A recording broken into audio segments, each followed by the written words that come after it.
Microneedling is a process that creates CIT or collagen induction therapy. In this process, you create little micro-trauma wounds using different devices and allow the body to create a growth factor-rich environment to create wound healing.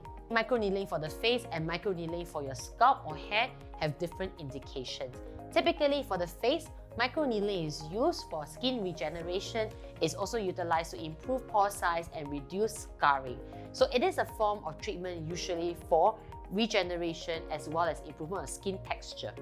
On the other hand, people employ microneedling for the hair, really for the improvement in terms of hair recovery or hair regrowth. Microneedling is really good for your face if you're looking at something that helps with improvement of texture and pores and you're not looking for an energy-based device such as a laser.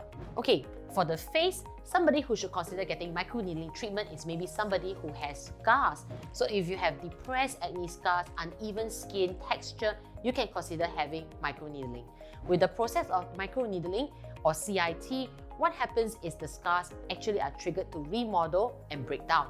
It is also useful when partnered with certain solutions to improve the skin condition and can be also utilized to improve things such as pigmentation. On the other hand, somebody who has hair loss disorder, usually a form of non-scarring hair loss, can also consider getting microneedling treatment. So if you have male pattern hair loss, you can consider utilizing that because it is useful at inducing new hair growth.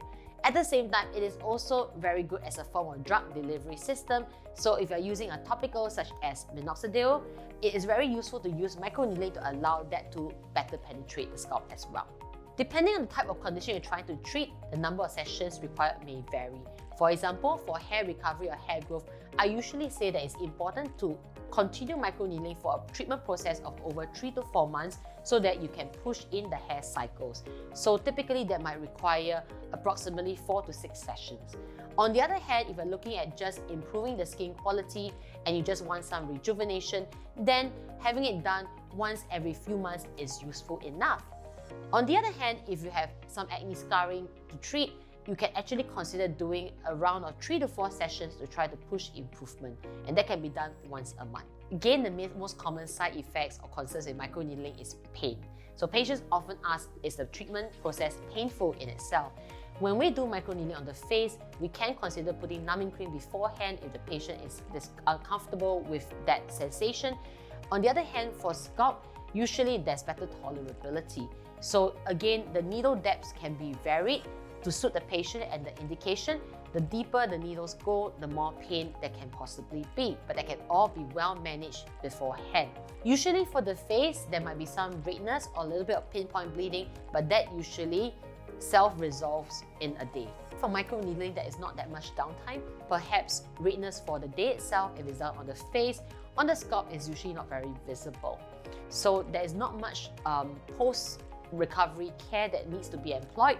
However, on the face, because the microneedles actually create a little bit of microtrauma, it is best to avoid any harsh chemicals for at least 3 to 5 days after. It is also good to avoid strong sun exposure as well, at least for the few days after microneedle procedure.